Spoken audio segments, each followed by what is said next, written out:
Good morning, SEC. Oh, buddy. I figured we had some bets if Cousin Shane would make it. Oh, I am here, and I apologize about Monday. Literally, 7:27. I'm messing with these videos. The video just goes out.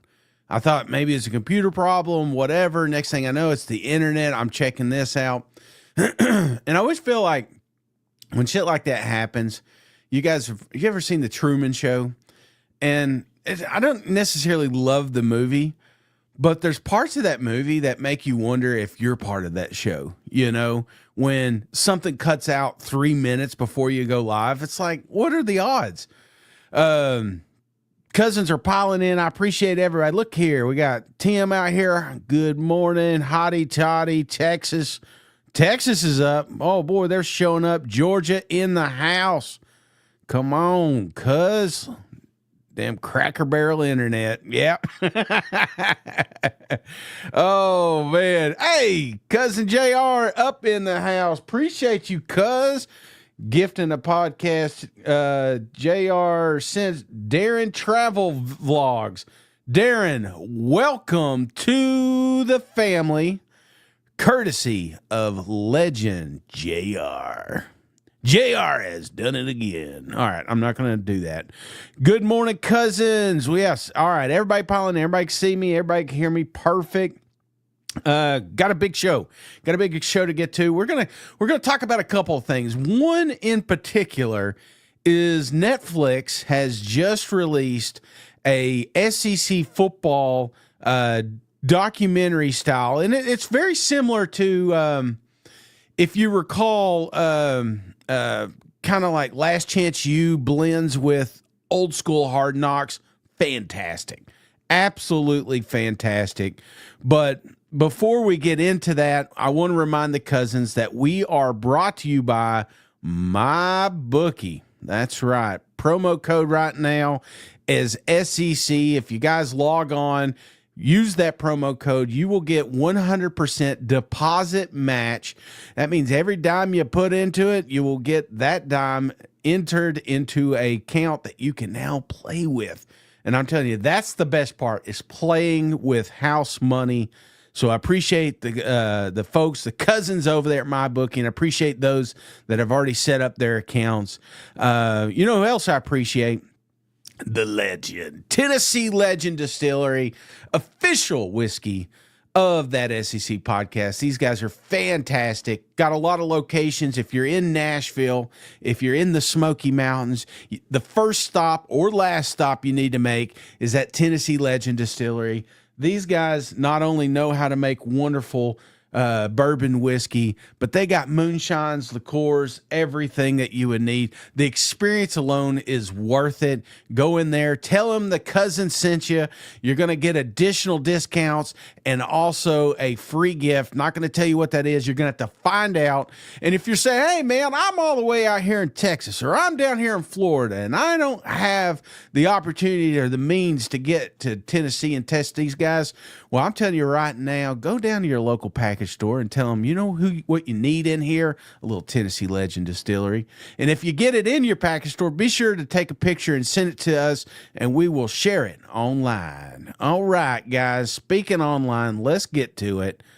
SEC football, any given Saturday, fantastic, absolutely fantastic. I'm not saying this because our boy Mike was in it, and there was a few clips of me, but I'm saying it because this is why we love this sport.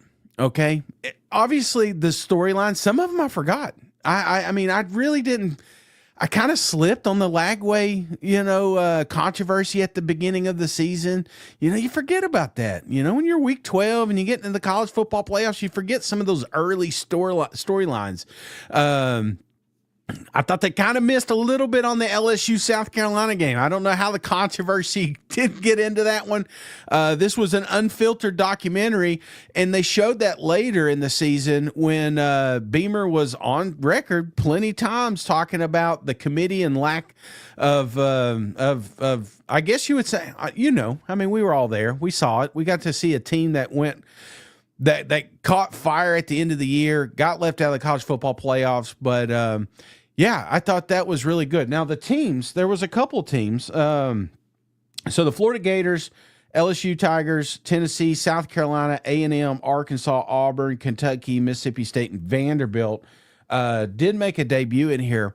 And instant reaction for me was all those teams had highs and lows, and they did such a fantastic job bouncing around to these teams, highlighting the highs and the lows. And Kentucky, sorry, Mississippi State, you got pushed in there. I would be surprised how much footage they had to delete from those two teams. But the other ones, great. LSU. And if you want to get pumped up for football, besides watching that SEC podcast, be sure to check that out and give Mike a shout out. I mean, the kid he is on cloud nine right now. He's getting recognized everywhere. I can't even go out to eat with him anymore because he's famous. But hey, let's get into it. We got some news. Oh, let me play this one clip. All right, so this is on Feinbaum. This is talking about Mike's debut on the Netflix series. And, well, my overall question is, I'm sure you got paid huge sum of money to do this. Did Michael Bratton have to pay them to get on this? I mean, well, no, the truth is, they asked me, they said, listen, we need a guy to play a clown on the show.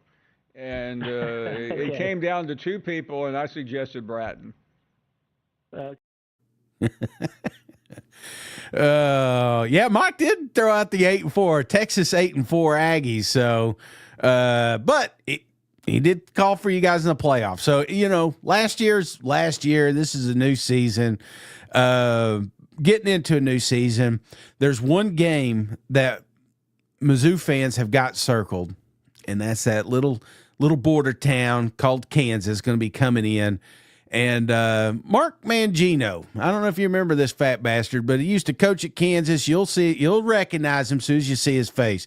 But I want to thank Cousin Caleb for tagging me on this one. So I think Kansas ought to go over there and spank them for leaving the conference. What?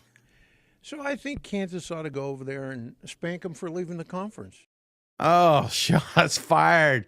Actually, he slimmed down a little bit, looking good, but one thing he's not looking good is this take. Kansas, Mizzou. Let's don't forget who owns this series right now. We're going into Game 7, and 5 of those are owned by Mizzou. But this is the chirping. It's chirping season. We had list season. Now we're in this little window. Everybody's undefeated. A lot of great games that are going to be coming up, but absolutely love this one. Now, one game that I wish they would just put to rest. This should never be played again. Over the weekend, we had a baseball game inside the stadium of Bristol. Now, don't get me wrong. It sounds good on paper, right? Getting all these people, it's a 160,000 seat stadium. Let's break some records. Let's have some fun. But everyone that likes this idea has never attended this, because I was there. I was there when Tennessee and Virginia Tech played football in Bristol. Don't get me wrong. The build-up, phenomenal. A lot of cold beer, a lot of awesome fans. It was a great experience. But once you got in the seats and you're watching this tiny little game, you realize real quick that this is a waste of money. Now, don't get me wrong. I wouldn't change it because obviously Tennessee won that one. But once you do Bristol, other than NASCAR is a different thing. I definitely recommend checking that out if you've not. But if you watch a sporting event, we've got the record now in baseball. We got the record in college football. Let's retire the Bristol saga. Speaking of retired, Bill Belichick was brought up this weekend. Hall of Fame. I don't know if you know Mary Kate Cabot, but covered the team. Had some interesting comments about the old ball coach. Bill Belichick was the first Browns coach I ever covered. You see, if you start out with Bill Belichick, no one can rattle you after that. If Bill didn't like something I wrote, he'd call and yell at me. If you asked a dumb question, he'd call you out. Eventually, I had to learn to stand up to him. During one of those yelling matches, I told him, if you don't have the footballs to say that to the guys, then don't say it to me. Bam.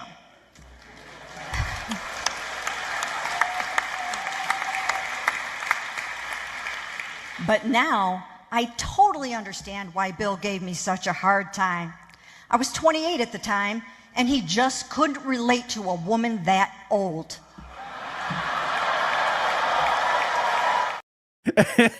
Oh my gosh, I love it. 28, too old for Coach. Hey, Dave, in the comments, come on now. MIZ, appreciate you, cuz. Let's see here. We got... Don't forget to hit that like button. If you're wanting to be a member, it is in the show notes. But hey, we got more. Dude, I'm going to lose track of time here. That's what happens. The unfortunate part about college football. Well, before we do injuries, I want one last controversy. Coaches poll comes out. This is a big one. There's a couple of things that stand out when you're seeing the coaches poll. First off, Texas in the 1 spot. That is the first time that has happened in program history, but also Oklahoma unranked for the first time since 1999. So that's the controversy. Not so much the teams that got in, it's the teams that were left out. But for those that are listening, we got Georgia at 4, Bama at 8, LSU 9, South Carolina 13. Ole Miss 15, Florida 17, Tennessee 18, A&M 21. Who got left out? Oklahoma at 26, Mizzou at 27, Auburn 32, Arkansas 43, 50 for Vandy, and Kentucky and State did not receive any votes. So the big controversy, again, the teams that got left out, but here's the thing. I don't blame the voters on the Oklahoma. You know, I look at some of these teams that as potential because Oklahoma, Mizzou, Auburn, A&M, even though they're sitting there at the 21, these were the hot teams at media days. These were the ones where the house was divided. There was the camp that these guys are going to surprise a lot of folks, and then there's the camp that these guys are going to fail. So, if they redo this Netflix series, I really hope that these are the teams that are involved because there's going to be some great footage. There's going to be some upset footage. But coaches poll, does it matter? Nah, not really. If you're outside the top 25, you're in it, then obviously we got to acknowledge them Longhorns up there in the 1 spot. But you know who hates Longhorns more than... I wouldn't say more, but just as much as Oklahoma. That's its Texas A&M Aggies. I got tagged, and I don't know. I don't want to stop these. If you see something like this, please tag me online because I will include it and give you a shout out. Cousin Josh, South Carolina, sent me this message board genius. How much would you pay to take a dump on Sark's face? That was a question in Aggie Yale. This is an interesting question and really shows how much an Aggie you are. I would empty my bank account and life savings to do it. Oh my gosh, we are so damn close, huh? Oh man, bad news though. Texas got hit over the weekend. This came from On Texas. Breaking news.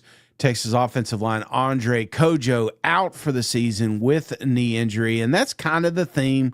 We are starting to hear some of these injuries pop up. This is not a guy that some say we're pushing for a starting job, but this is the one that, if you're looking at teams to make that ultimate run, the one thing that you'll hear me say most of the time, 9 times out of 10, you got to have competitive depth. This is a competitive depth. And this is a guy you can't replace. In fact, Sark talks about that. Yeah, Andre sustained a season-ending injury, and hate that for him. He'd been working hard to get himself in a competitive state. And so, we'll get him healthy. We'll support him just like we've done a lot of other guys who have had injuries in the past. At this point, to try to go in the portal and find a tackle, I might as well go to the co-op. I might have a better shot over there. So no, I'm not going to try to do that. That is correct. You cannot replace this, and that's been kind of I told Mike yesterday, I said, this is the part I hate. I hate getting online. I like getting online, getting pumped up, watching a hype reel, seeing something about my team that's exciting. What I don't like to see is injuries, and brother, they were all around. LSU, Aaron Anderson popped up. Now, calm down, Tiger fans. Wilson reported here that he should be back at practice yesterday, and Kelly doesn't expect to affect his ability. Tennessee obviously can't keep a receiver healthy. This is Adam Sparks reported. Mike Matthews is at practice but not going through drills. Brazel's still limited due to injury. You can literally count Tennessee healthy scholarship wide receivers on one hand, and 4 of those 5 have never played a college snap. The very next day, Adam posted, good news, Mike is back. Bad news, Braylon Staley out. So this is a carousel of injuries that you want to keep an eye on with them Tennessee Volunteers. Obviously, not a loaded wide receiver room. So very similar, eerily similar to the Oklahoma situation last year. So you hope that gets resolved. Big hit down there in Florida. This was reported by Graham Hall. Florida redshirt sophomore running back Trayon Webb underwent procedure Monday to repair a hamstring injury in his right leg. Not good news, because this is, that's a guy. That's a dude that you look at ball, and yeah, obviously he's not the starter, but he will be in there. He will be taking a lot of those reps, or planned on taking a lot of those reps. So huge blow for them Florida Gators. But the good news down in Florida, Zach Goodall reported this one. We got a nice little clip from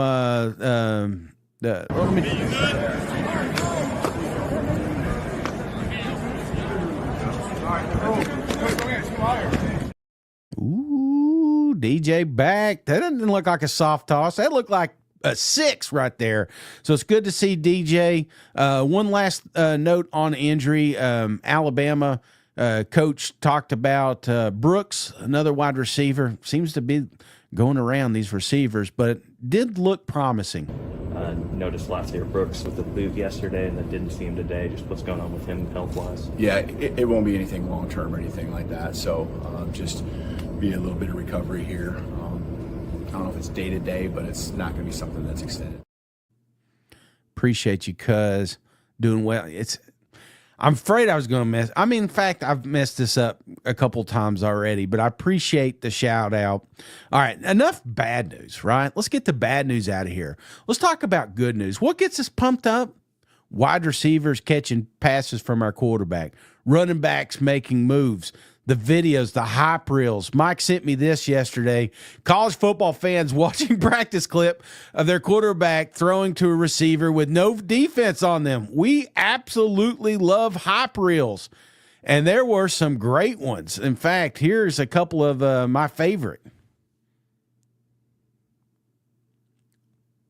But not all hype reels were right. In fact, there was a little controversy with some of these hype reels. LSU leading the pack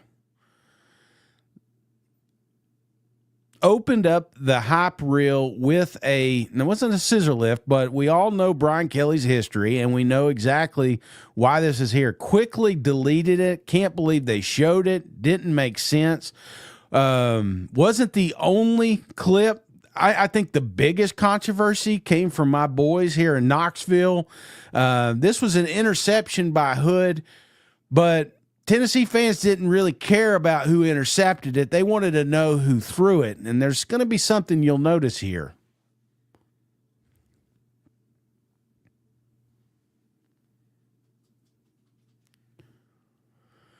When you slow the video down, the thing that you notice is the quarterback blurred.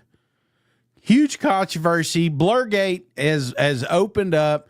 In fact, I did talk to a guy behind the scenes. He says, hey, defense wins championships. So I don't know who that smart fella is, but he is correct. And I wanted to give Austin Price a shout out. He sent me a link letting me know that, hey, this wasn't the quarterback. This was a tight end that was blurred. Lindsey Nelson's coming along nicely. So I don't know exactly why you would blur out the tight end. Of course, I made the joke that our tight end pass against Syracuse is blown. We cannot use that play. So I don't know what the secrecy was with the tight end, but that's where we're at. All right, let's see. Do I got any more clips for you? No. All right, we got 9 minutes, so I got to jump into this. The one video I got tagged the most in this week wasn't even close. And this is why you got the banger. I'm here, boots on the ground. We're talking Cracker Barrel.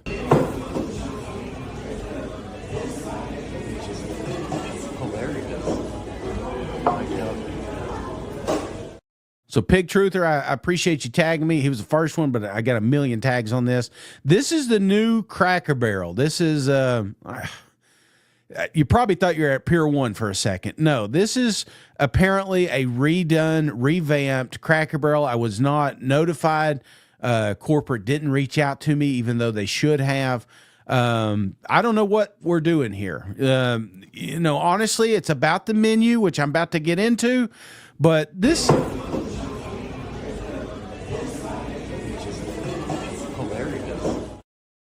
This is disgusting. This should not be a part of Cracker Barrel. Okay. So, corporate, if you got any questions, please reach out to me. I don't know who did that, but he should be fired or she should be fired. Now, one thing, a lot of people ask me, Shane, what's your go-to meal at Cracker Barrel? And I have honestly 3 on a quick rep, there's 2 or 3 that I usually go to. There's one that I choose more often than not. So this is extremely controversial. This is my list, not your list. But if you've never been to this great establishment and you're saying, hey, I don't know what to order, I've power ranked them. All right. Number 10, coming in at number 10 is the classic sampler. Enjoy meatloaf, home-style chicken and dumplings, or 3. You can have all 3. You could choose 2. You can get a side of biscuits and muffins. Number 10 would be the classic sampler. Here's the thing, and you're going to notice a lot of people will tag me on the dumplings. Chicken and dumplings is great, but they've changed the recipe. I don't know when it happened. I don't know why it happened. It's a little bit more watery. It's not as flavorful. I mean, it's still as flavorful, but it's just not as thick as I used to like it. So I'm out on it. I'm not a meatloaf guy. So this is almost more of an honorable mention. I have never ordered this, never will order this, but I've had it ordered at my table. Speaking of rarely ordered, number 9, grilled chicken tenderloins. Now, this one is a sleeper. All right. There's been those moments when I've said, hey, I'm gonna cut some LBs. I'm gonna try to be a little bit healthier. And if you ever do order these guys, does not look pretty. It's probably the ugliest thing on the menu, but absolutely delicious. I don't know what the recipe is, but I want it. Chicken tenders, fantastic. Can't go wrong with that. All right, enough of the healthy stuff. Let's get into it. Number 8, home-style chicken and French toast. I love both of these items. To be honest, I just feel fat as hell when I ordered it. It's almost embarrassing when this thing comes over, as it is just layered up with powdered sugar and maple syrup. All right. I love French toast. I love the home style chicken. This one is one of those I wish I could just eat at home by myself. I probably would order it more, but because in public, I'm already praying to God this little wooden chair holds me up. The last thing I need is it to break as I'm eating the chicken and pancakes or French toast. Now, OG, old timer. All right, old timer breakfast. Some of them, they also bacon and eggs. This is your traditional morning breakfast. You get 2 eggs, your choice, breakfast side, plus bacon and sausage. Comes with biscuits and gravy, so you can choose bacon or sausage. This one right here is just. I see a lot of rookies ordering this one just because they don't know the menu, or maybe it's a little too daunting. And sometimes Cracker Barrel, I mean, they got the dinner menu, they got the breakfast menu. It's a little overwhelming if you've not been there before. Not to mention all this stuff on the wall and stuff. I'm not defending the revamp. They should never do that. But this old timer breakfast, you can't go wrong with it. But it's traditional. It's plain. Now, this one you probably didn't think was on my list, but brother, sister, I'm telling you, they can do shrimp. Country fried shrimp. This is actually really good. The hush puppies are fantastic. One thing about ordering seafood for me, the bread's got to be right. You know, you go to Red Lobster, not my favorite seafood, but cheddar biscuits, bring it up. You know, you order a fish or something like this, the hush puppies, it makes or break. If you don't have hush puppies, then stop. Don't make seafood. I mean, it's part of it. This right here is absolutely delicious. Country fried shrimp. Be sure to check that one out. Number 5, probably the best cut of meat that is offered at the Cracker Barrel is the country fried steak. Maybe I moved this down because they paired it with broccoli and corn in the photo, which has never been ordered with my country fried steak. I'm more likely, obviously, to do double mash over here. I love the sawmill gravy. You cannot go wrong with country fried steak. This is... If you're just, hey, you want to act like you've been there before, you're going in a Cracker Barrel with your friends, and then you're like, man, I've never ordered Cracker Barrel. You do this, you look like an OG. You look like you've been here before. They're going to start asking you questions. You know, the little game with the little thing. They're going to ask you, how do you beat this? Because they're going to think you own this place. Country fried steak, you cannot go wrong. Number 4. Home style chicken. And I know what you're thinking, Shane. This is absolutely delicious. 2 boneless chicken breasts, deep fried, all the fixings on the side. How do you have it so low? If you would have asked me 7 years ago, 10 years ago, what the best menu item at Cracker Barrel is, I'm telling you, home style chicken. Now, the reason that I don't have it there is it's now available every day. You probably didn't know that, because you're not fat. But if you were, you would know that this was only provided to you on Sundays. Not anymore. You can get it every single day. And the problem with it being so available is it's not as special as it used to be. It's still delicious. I still love it. And if you're heading out, you can get like a $5 to-go thing. This is a good place to get that chicken because that's on the menu. But still, I mean, we're talking 4. We're splitting hairs here, all right? Number 3, what is available one day a week is the Friday fish fry. So the fish fry moves up because now it's not available every single day. It's fantastic. 4 cod fillets, hand dipped, battered, fresh, crisp. Oh my gosh, absolutely. This is my parents. This is a parent's meal right here. You take your folks out, you ask them, hey, what day you want to go to Cracker Barrel? I guarantee you 9 times out of 10, they're saying Friday. Why are they saying Friday? Because they got fish there on Friday. Now, we are getting to the last 2 here, and we're splitting hairs. And I feel like this one is if you have a little sweet tooth or if you don't. I'm more of a savory guy. I don't know if you knew this. You say, hey, Shane, I know you like sweets. Oh, of course I like sweets. Probably steal one of these pancakes from my wife when she's not looking. But number 2, I got Grandma's Sampler Breakfast. Absolutely delicious. Got the 2 pancakes, the 2 eggs, bacon sausage, plus you get your sides. This is like the ultimate breakfast meal. You want to try every breakfast item that Cracker Barrel has, order Grandma's Sampler here. You will not be disappointed. It is wonderful. But it's not the OG. The OG, and we haven't got to it yet. Number 1, near and dear to my heart, Grandpa's Country Fried Breakfast. This is a great meal, especially if you're having a tough decision on do I want breakfast or do I want lunch. This is both. You get the country fried steak. You can get country fried chicken. Don't, okay, because we're grown-ups here. Get country fried steak, the 2 eggs, get it however you want. A lot of times it's so much food that you can't even get to the eggs. Big fan of over hard eggs. The older I get, I don't know why. But comes with sawmill gravy, biscuits and gravy on the side. The key is the side dish, and you notice it's in here, the casserole. You got to go with the casserole. You also get a side of biscuits and gravy. I don't know why they stopped bringing biscuits and all that stuff to your table, but when you order this, for some reason, you get it sooner. Maybe it's just my Cracker Barrel, but I enjoy those biscuits. So the biscuits and gravies are phenomenal. Then you get your country fried, and it's just, I mean, that's what I'm doing right now. I'm running late because I got to go over here and eat. But if you're looking at top 10, so I got it here. I'll post it online. The breakdown. Let's see where I went wrong because I've got to get out of here. But let's. I want to get to your comments, and I apologize. I can't do 2 things at one time. So. Let's see here. A lot of people. Yeah. This is exactly what I thought when I saw the new Cracker Barrel. Do not do this, guys. Do not do this. Let's see. Any. Good stuff. Grandpa is my number 2. Morning SEC Nation MIZ. You know what? It's time to go eat some breakfast. Hey, it's hump day. We're halfway there. We got football right around the corner. Be sure to check us out tonight, 7 o'clock. Me and SEC Mike going to talk a little football. And I hope you all have a wonderful day.